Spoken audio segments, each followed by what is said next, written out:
Okay, so today we are joined with Shelley Renee, and she's going to talk about our process on how to make your practice more peaceful, productive, and profitable. And you can go to Deals for Dentists and check out Shelley's promo offer, which is get a free complimentary revenue reveal and growth report. And this is for Dentrix, EagleSoft, or Open Dental users. She also has some self-guided learning courses and a 3-month Kickstart coaching program. So, how are you, Shelley? Good to see you again. Excellent to see you. Doing well So, over here. Shelley, you came to my office a few years ago and really helped us out. I want to first start with the revenue reveal. Can you explain what exactly that is? Yes, what this is taking a slice of 4 years of practice data, and we'll have a conversation through the eyes of a coach. I'll tell you where I'm seeing money left sitting on the table, and then I'll show you how to get it. Very often, we're so busy in our operatories that we're just totally missing. Our practices are turning like a sieve and things are just sliding through the cracks that we're unaware of. So I'll teach the team where it is and how to make it more effective so that we're not losing so much revenue in the practices.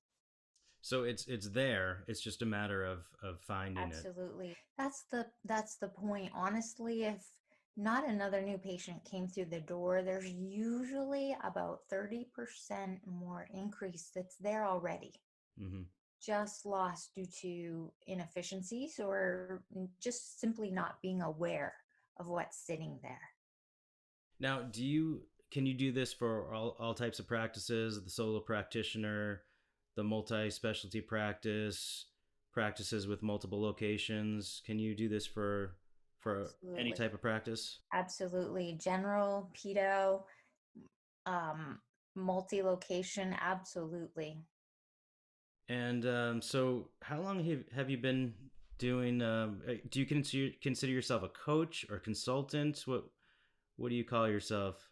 Interesting. I always went by consultant. Recently, I've been going through training level for coaching on building teams, Mm-hmm. creating a shared purpose, and how to get the teams to work together to take the practice to a whole different level. So, through that, I have switched to more coaching terminology Mm-hmm. as I just assist the teams to find and co create what they're looking for. And how long have you been doing this? And how did you first Oh get my involved God. in dentistry? Long story. I'll give you the short version. Actually, I was a computer programmer going to college, and I also babysat for a dentist. And he was tough on the team, really tough. And he'd call me to see where I was in between classes, and he'd give me at the time Linda Miles cassette tapes and Dick Barnes, and he's like, listen to these and come in and help me out. And I actually loved the dental practice, loved what we could do with his practice, and I never went back to programming computers. Fast forward, and a few years, I ended up marrying a dentist, moving here to New York. We have a practice. So that was my learning ground. It was Mm-hmm. excellent where I could put into play and practice and actually live what life is like. So when anyone comes across my training, it is not book knowledge. It is absolutely not. It is the school of hard knocks. It's been learned from being in that seat so I can really empathize with what the team members are going through and owners for sure. So I think one of the key takeaways here is that babysitting will get you a job and maybe a different career path. Um, so Exactly. I wanted to go back to you said the term coach. Um, is onboarding the staff and being a good coach for the staff and the dentist being a good leader, is that one of the most important things in being a successful practice? Seriously, a practice could. figure it out working as a group, but their level of achievement would never be as high as if they could come together as a team, because Mhm. that way they can achieve so much more. An old way is like a hub and a spoke. The owner's the leader, and he's sending the orders down through all the different departments. Mhm. Today, teams are operating so much differently. You don't have time for them to norming, storming, high performing. We need them operating immediately. So these days, when we work with a team, they create a shared purpose and Mhm. they develop it together. And the doctor, the owner, can step back and give those team members the space, the guidelines, the training, the benchmark, and let them run. Give them their thoughts back and give them the ability to do their job. The relief on the owner is tremendous. Mhm. So that you can know that your team has your back, that they're all pulling in the same direction. It is an amazing thing. So, do you not, or as I guess every practice is different, but do you not recommend like having department heads of each department? And are you more of like a cross training? Um, Everyone kind of knows their role and or other people's roles. What do you usually recommend, or is it totally different for every practice? You're right. It's different for each practice, and it's what will help them to tick the best. What Mm-hmm. is it going to be? Do they want that head? Do they want the freedom to run it themselves as long as they're delivering the benchmarks that you have requested? Do you need that? Um, Depends on the size of the practice. It depends on their communication structure, how well they're talking amongst themselves, and how well they're meeting the patient's needs or whatever the Now, owner objective is. when you say benchmarks, are these benchmarks? Are these job descriptions and accountability for each staff member?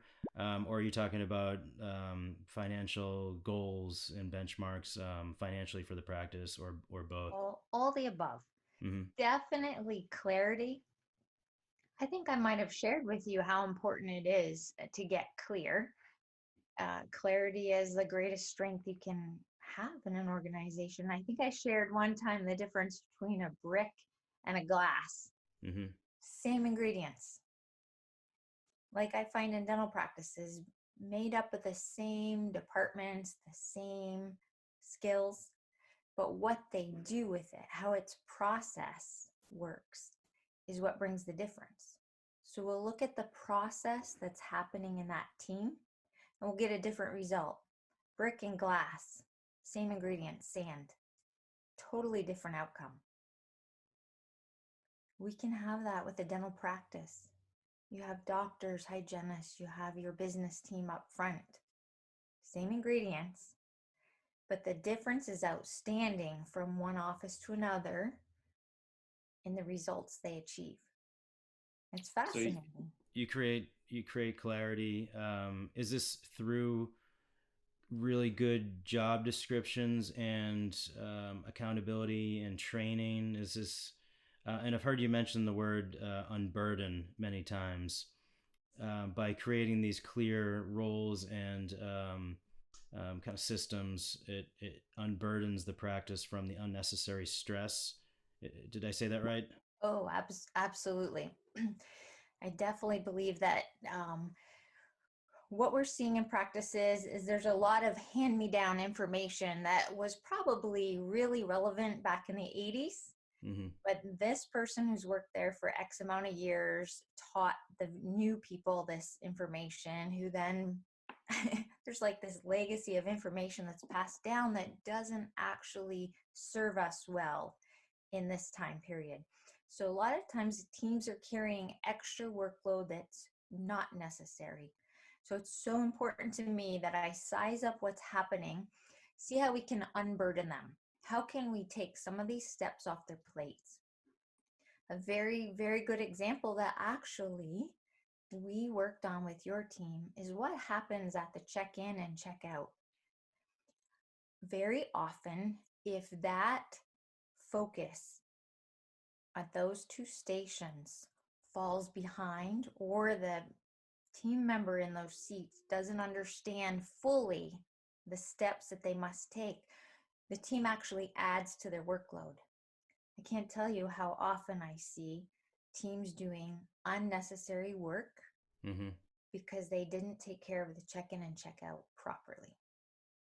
Yeah, that's one of the reasons that I reached out to you. Is the practice was doing well, but I felt like there was just something missing. The staff was stressed. We have a large staff. We're a busy office, 9 operatories, and pretty busy. Um, but it just didn't seem efficient. The practice has been around since 1974. A lot of the staff has been there since before I was there.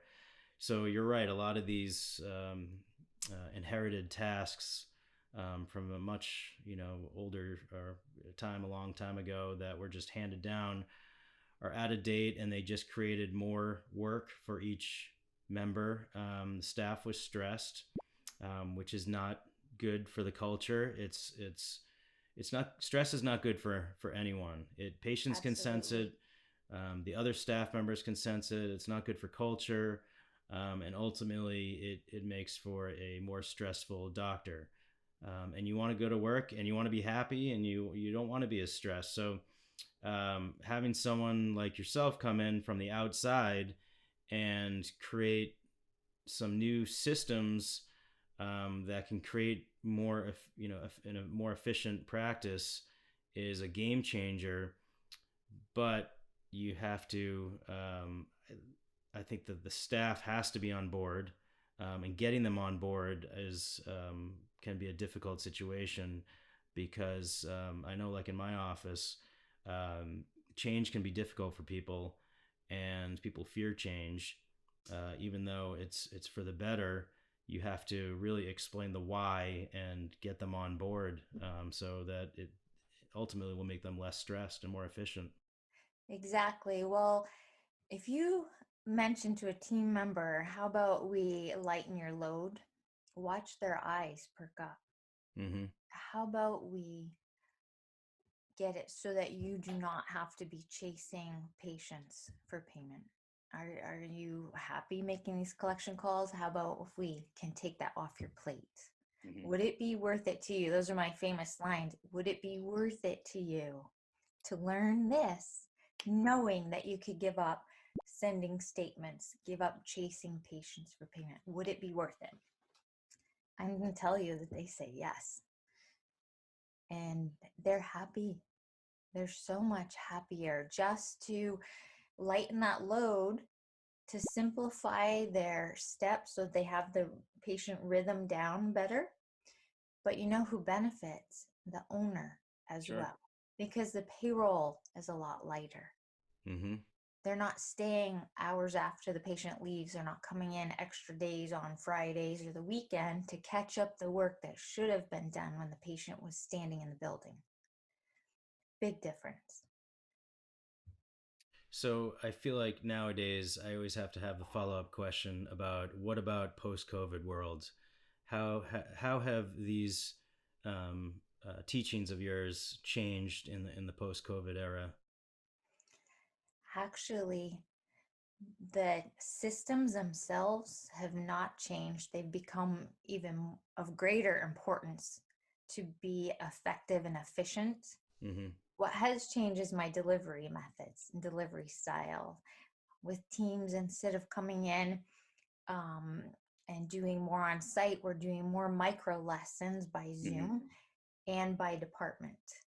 So that's where we're at right now. We have some more online learning tools. We have Zoom trainings. Um, so we've just shifted and pivoted.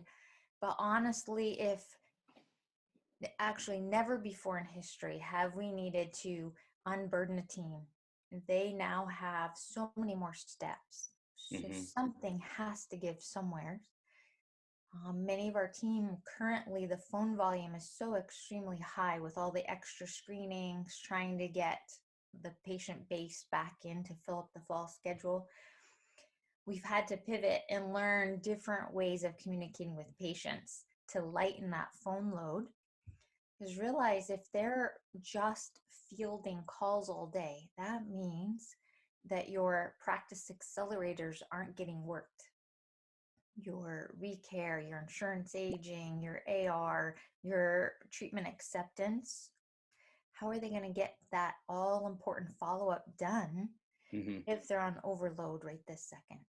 If they're too busy on the phone trying to fill the schedule with these patients that haven't been in since the pre quarantine.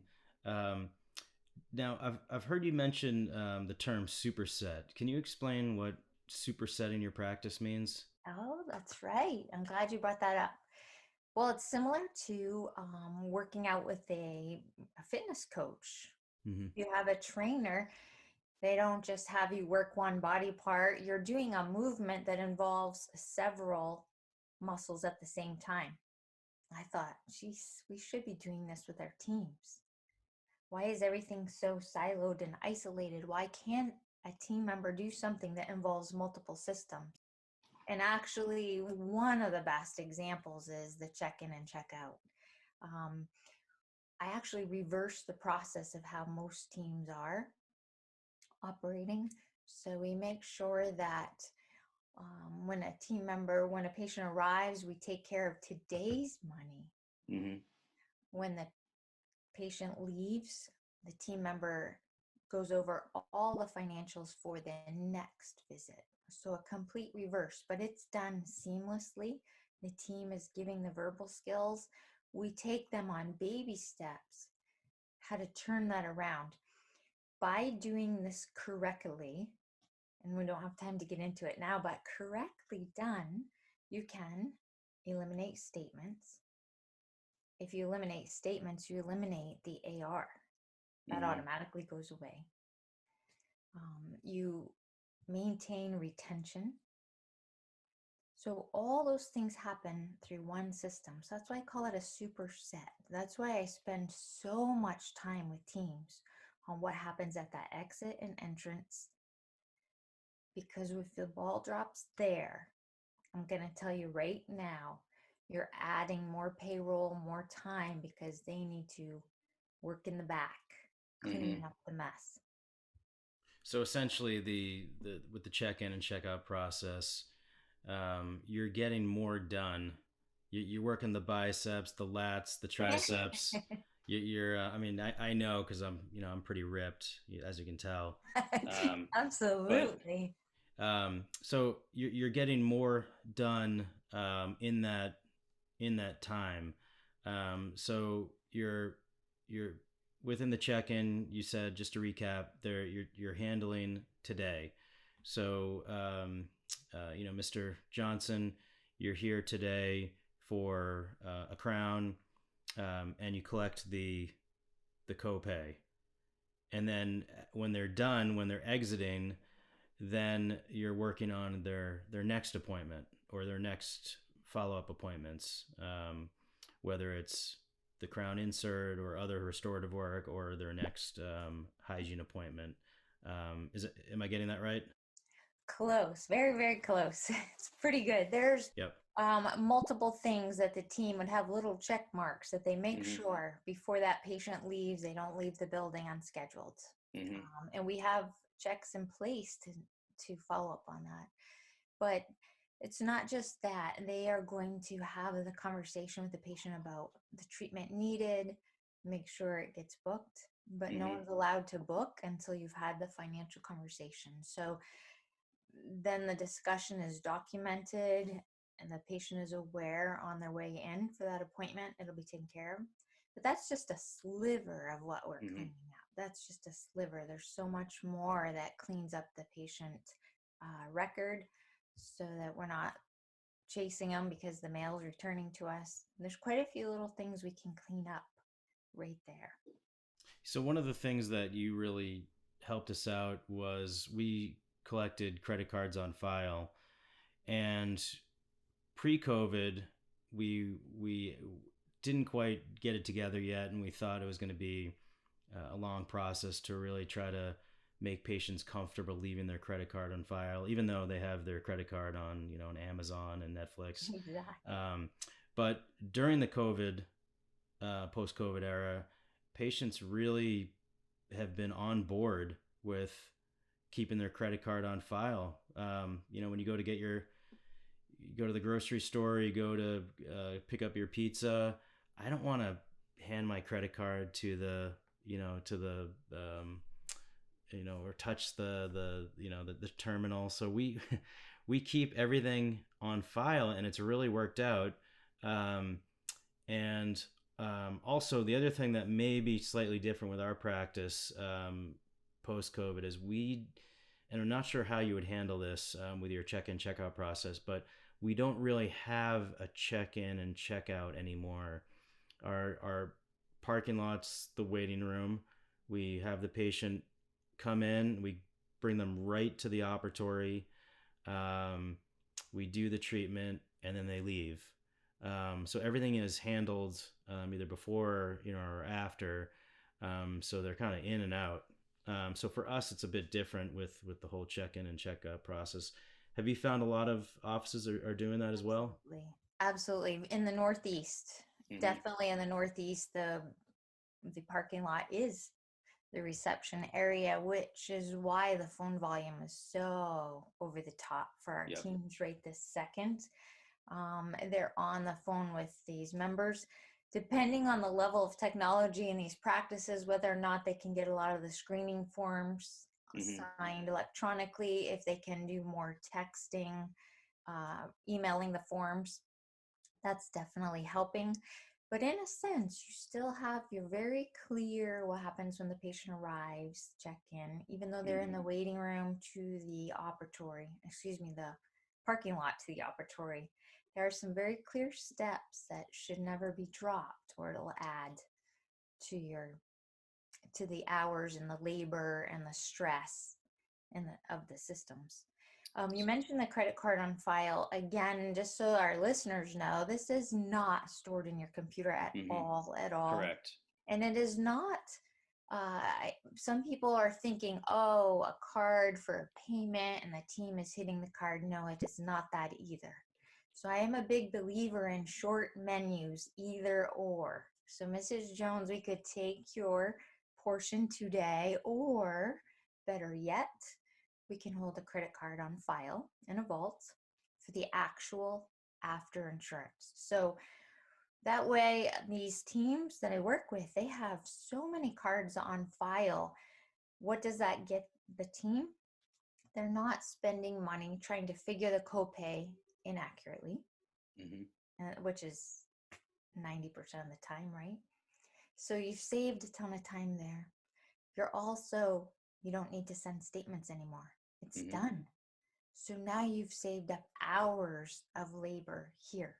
So when the insurance check comes in, the team member enters it into the ledger and hits the card on file for the remaining difference. Done. Patient walks in and out. It's way back to like days in the 80s where you weren't worrying so much. I love it. The teams love it. Now, have you found that because of COVID, more offices are going either out of network or trying to push more for fee for service, or dropping some PPOs? Yes, all of the above. So definitely I'm working with basically all my practices right now are evaluating their PPO participation. A lot of them do not have the same level capacity that they had pre-COVID. It's either they're short team members, not all the hygiene department came back, not all the doctors came back, someone into early retirement. So now they have this base without the ability to take care of it. So like never before in our history, we've been able to sort, triage patients. So the teams aren't just calling in anybody. They are calling in the sickest patient, the ones with the most disease in their mouth. So it's not just ordinary recare. They're calling in the ones that have perio, that have undone treatment, so that we can be efficient. That's one thing. The other thing is, with extended times, we're looking at, can you afford to participate with this insurance anymore? Mm-hmm. Can you afford to? What could we do with verbal skills? So we're pretty far down the road right now with several teams and walking them out of a certain amount of plans. But we do this over a long time span to retain, to personally talk to the patients, Mm-hmm. not send a cold letter. We're going to personally have a discussion. We're going to personally clean up their treatment now as much as possible before we take this step. So it's Mm-hmm. been an interesting process, and the patients are appreciative. So that's interesting that you say that. Having that conversation with that patient and explaining why you're going out of network, and especially a long, I feel like a long time patient, because you have that rapport, they're going to stay. But for a somewhat new patient that found you because, either it was because of their insurance company, or maybe through a friend, or Google, doesn't quite have that rapport with you yet. And if you go out of network, you may lose them. But if you have that conversation with them and explain, why, and we would never sacrifice quality of treatment because of insurance, and some insurance companies are trying to dictate your treatment, and if you just explain the why, then maybe your attrition will be less. So I think that's a really good point. So the 3 Ps. What are the 3 Ps? Peaceful, productive, and profitable. That sounds amazing. How do I get Of there? all these, exactly, call me. Of all these years with our own practice, working with all the other dentists, I keep hearing that similar theme. They either want attention to the peacefulness, the culture of the practice, or Mm-hmm. they need their profitability. They need to examine their margins. Um, so that's why it's peaceful, productive, and productive means a lot to me, because if I can get the team working on processes that matter versus busyness. So Mm-hmm. we drop the nonsense, Yep. work on what matters, and you will get the profitability you want and a peaceful practice. It goes together. So you really need to have the right systems in place, and putting the staff in the right position to be successful, and creating a happy team. A happy team makes a happy doctor. So um, I wanted to also ask you about, do you work with urban, rural, and suburban practices? Is it all over the board? I'm all over the board. I grew Yeah. up in the deep woods of northern Maine. Mm-hmm. I live here upstate New York, but I have seen quite a bit in dentistry. So Mm-hmm.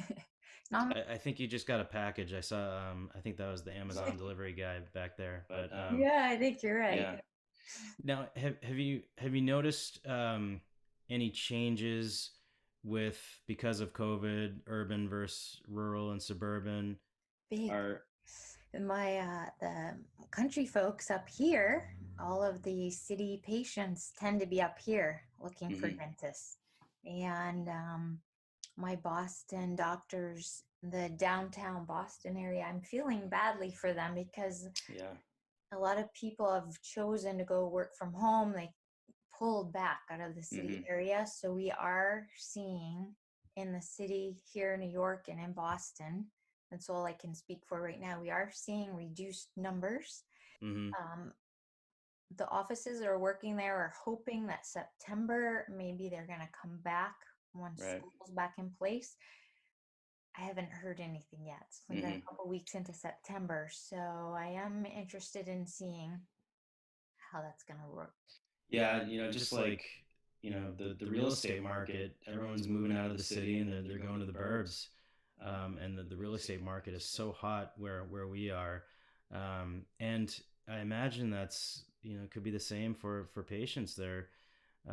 first they're maybe moving out of the city, and second they're working from home, which actually has been one of the silver linings of COVID is that I now ask a patient, I'm like, can you come in Thursday at 3 o'clock? And they're like, sure, I work from home. I can come in. Exactly. So that's actually been kind of nice. And I wanted to mention, so you kind of said basically taking control over your schedule with those better plans with those patients that are going to create more profit for the practice, the better either fee-for-service patients or PPO, better paying, and patients that need a lot of work. That is that really the goal here, is to get those better quality or patients that need more work done, the sickest, to get them in first?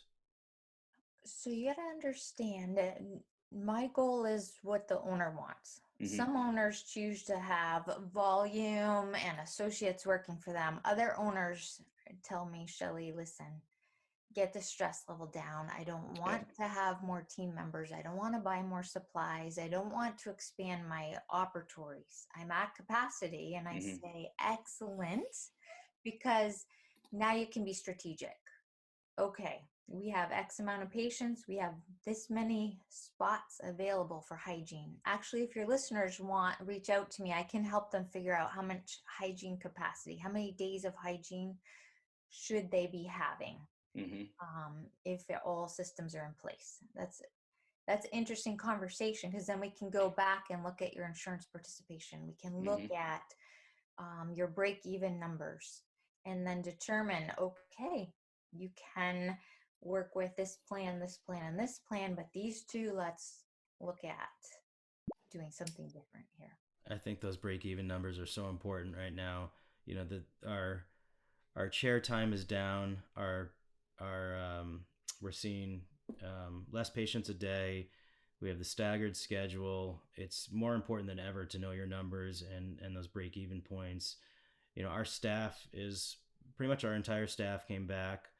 Our wages are the same. We haven't dropped anyone's wages. So and all the PPE. So our overhead is up.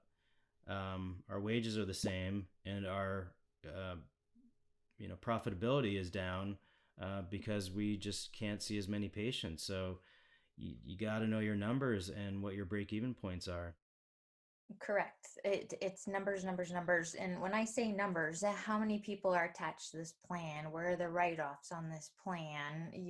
Let's look at your cash burn compared to your, I have a sheet that I can help you break out your total cash burn, your true overhead, your doctor compensation that you're taking home. What should your production be per day, per month, per week, per year? Where should your target be?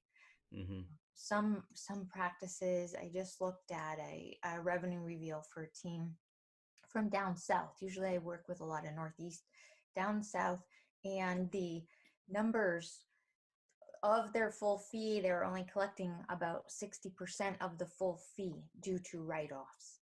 So that's staggering. That's scary to me. And then of that, the team was only collecting a percentage. So where would I start with that team? Right there. I'm going to examine those write-offs. We're going to take a long, hard look at, is this really necessary? Yeah, that's realistically your biggest overhead. Is if you're heavy PPO, you've connected with this insurance company for that volume discount. You're getting a volume of patients, but at a discount, and you have to play by their fees and their rules. So if you're at a capacity issue because of, especially now because of Corona, then you really have to take a hard look at these plans. And do you start, A, can you renegotiate? And B, can you start dropping some of these plans? Some of the owners I talk to, they're so savvy with their stocks and bonds and knowing how to allocate their savings. Yeah. But I'm like, well, you have to think of your insurance plans like a portfolio. Yeah. Sure. How many patients are you going to work with in this plan? How many patients in this plan? Can we be strategic and go to this plan that reimburses you better, that have higher fees? Can we attract more patients from that plan? Can we attract more fee-for-service patients? I'm always a big fan of in-house savings plan, but it's not enough to just get it. You need to actively seek out these patients. You can't sit here and wait for them to call. So there's all kinds of things that you can work on. But if ever there was a time when strategy works, it's right this moment. Mm-hmm. For the first time ever, owners are really, really listening. Yep. You have 10 seats for every 100 patients sitting there. Who gets those 10 spots? You can be incredibly strategic right now. Yeah, I'm a huge fan of we have an in-house membership plan, and it's huge. And we have had some patients that either they lost their job because of COVID and now they don't have insurance, or a lot of patients have retired, or just in general there's like 50% of the public doesn't have dental insurance. So having an in-house membership plan has been really successful, but you need to get out there and promote it and let people know that you have it, you offer it. It's reaching out to maybe small businesses and letting them know that you have it, or just telling your patients that if you know anyone that has any of your friends or family that don't have insurance, that we offer this plan. So now, simply your team, if a patient says, "Oh, I need to pass on this cleaning, I don't have insurance," or "I need to hold off on this treatment," that's definitely when I whip out the idea of the in-house savings plans. Yeah, and I find that, and I could go on a rant about this for hours about the importance of educating the patient on why they need that treatment and how important it is, and it's not going to get better by just ignoring it. So when patients say that they're out of their annual maximum and they can't do the treatment because of their insurance is out, well, you really need to educate them on why they need to get that treatment done, and that even though they're out of insurance, they should still do it and need to get it done. But for patients, the patients that don't have insurance, that's a huge barrier. So having a plan to offer them is a great thing to have. Yes, for sure.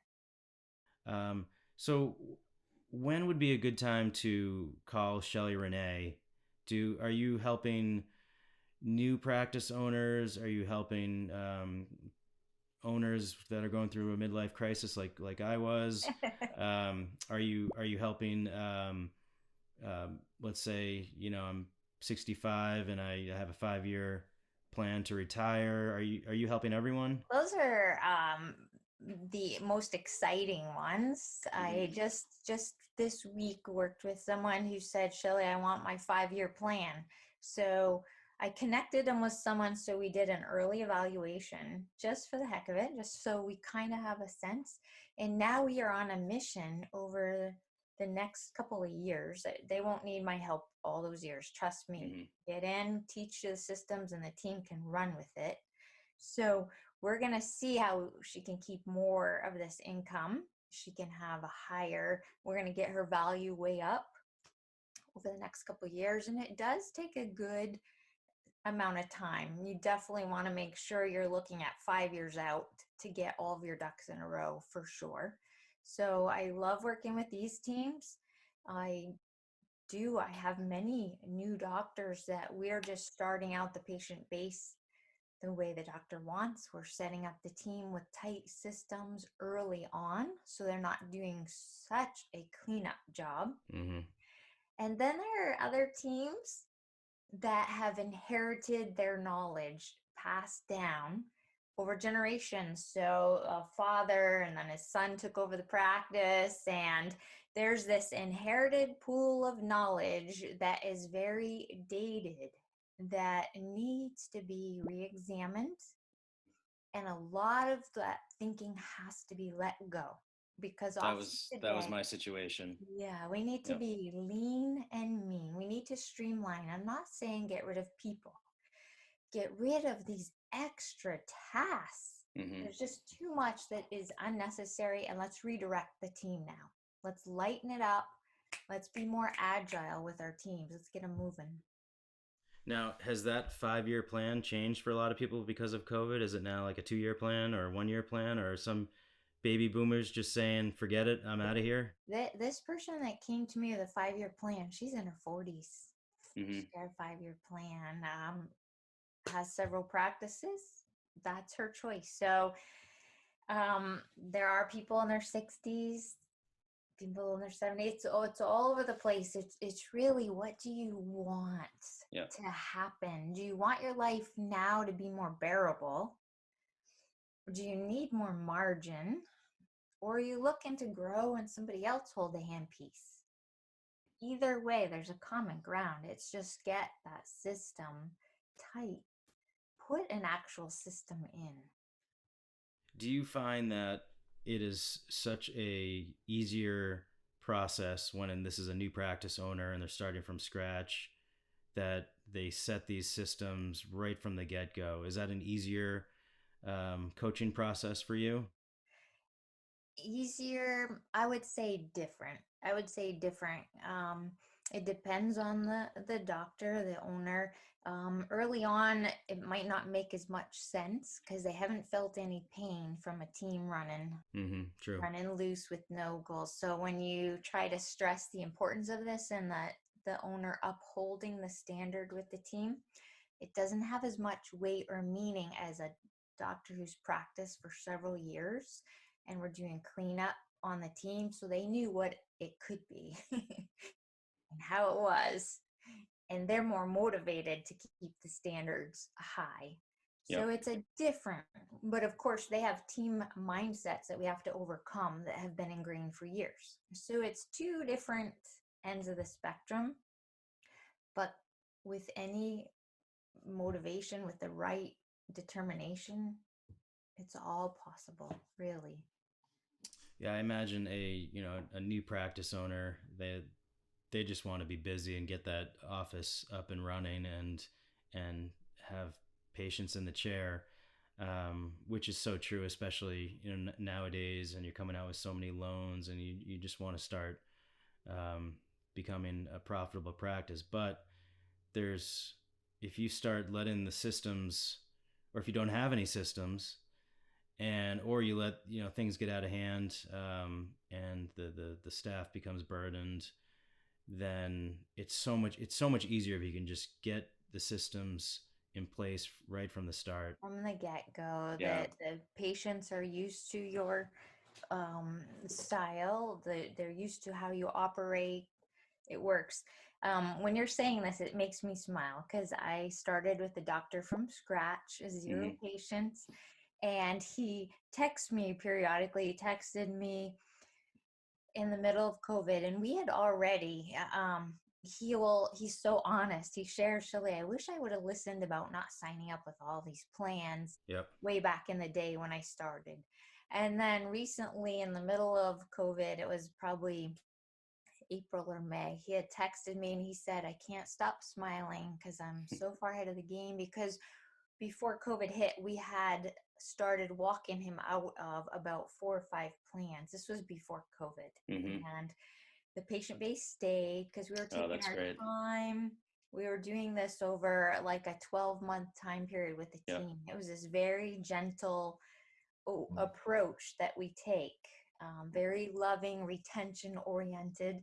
And he's texting me just smiling at how glad we got to work on this. So by doing that with that gentle approach, and I'm assuming that means you're having that conversation with the patient, explaining why, and having that kind of that heart to heart talk with the patient instead of just sending a cold email. Is the attrition rate so much less when you do it that way? Well, it's you're talking about the patient. I'm going to tell you a secret. The problem is the team's mindset. So a lot of the doctors are like, give the team the verbal skills. We cannot do this until the team is convinced that this is going to be better for the patient. So if the team member has seeds of doubt that this is terrible, this is horrible, I don't want the patients to experience this, it is going to come out in their conversations on the phone when Right. they're booking the patients. And the team that does well with retention, it's the ones that the team mindset is all on board. Mm-hmm. Then it rolls out smoothly and the patient's acceptance rate is way high. Big difference, big difference on it. Definitely so much of coaching is the team's mindset, their mindset around asking for money, their mindset around being in network or out of network. So Spend time on that before we teach a system ever. So you're when you were saying that 12-month kind of that gentle period, that involves getting the staff on board, going over conversational skills, and getting them on board to understand why we're doing this. Then from there, they're gonna carry that over to the patient. Exactly right. We spent a long time. They mapped out for me all the reasons. I had them come up with words that resonated with them. With what would they feel comfortable saying? What could they stand behind and not feel like they were telling lies? So it's interesting. The mindset of the team feel like we have to tell them we're out of network. We have to tell them this. We have to tell them that. We have to tell them. And they basically are pushing the patient away.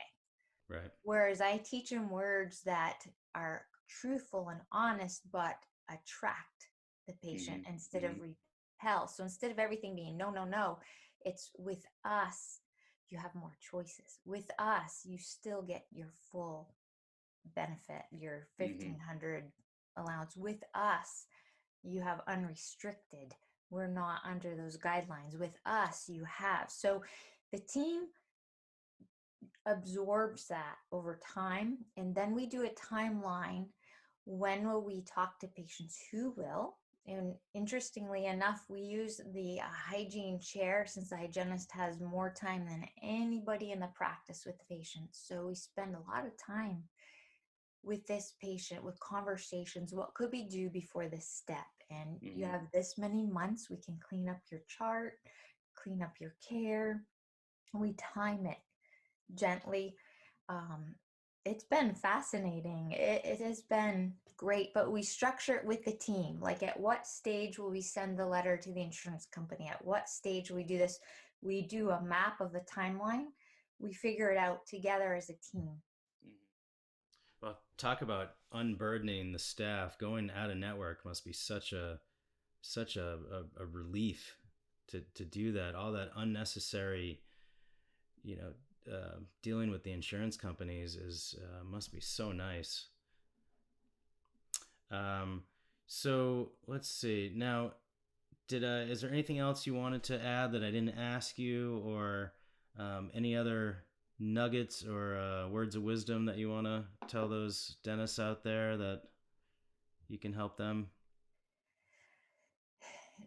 Dentistry does not have to be as complicated as it seems right now. We can tone it down here.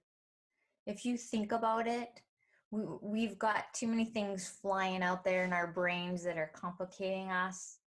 There's three main legs to your practice. You have your production bucket, your collection bucket, your retention, what you retain for patients, what you retain for team. And there's little sections under each of that.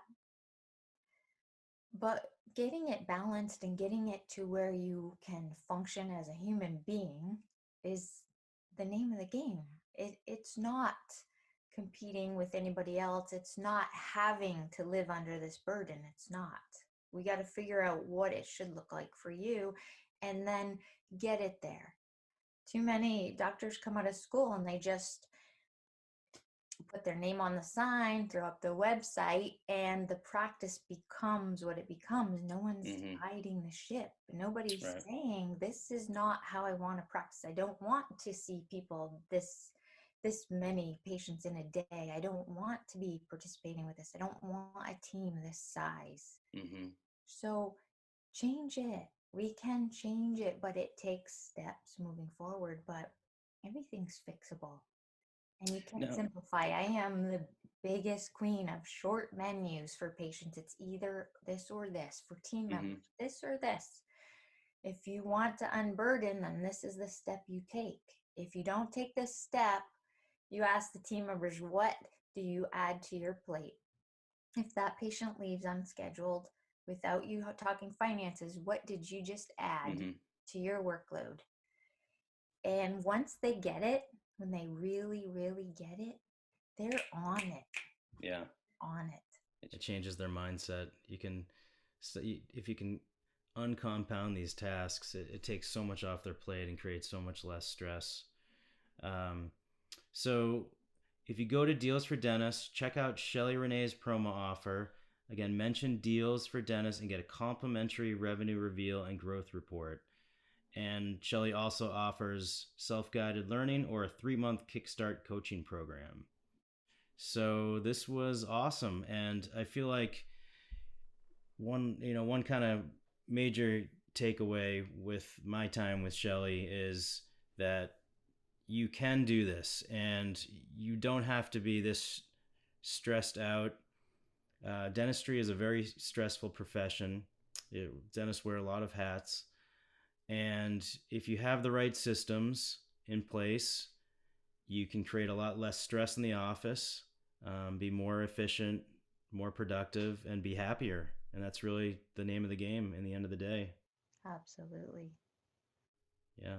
So Shelley, thanks so much. And it was great seeing you again. Let's be in touch and see what kind of new things you have on the horizon in maybe 6 months or a year or so.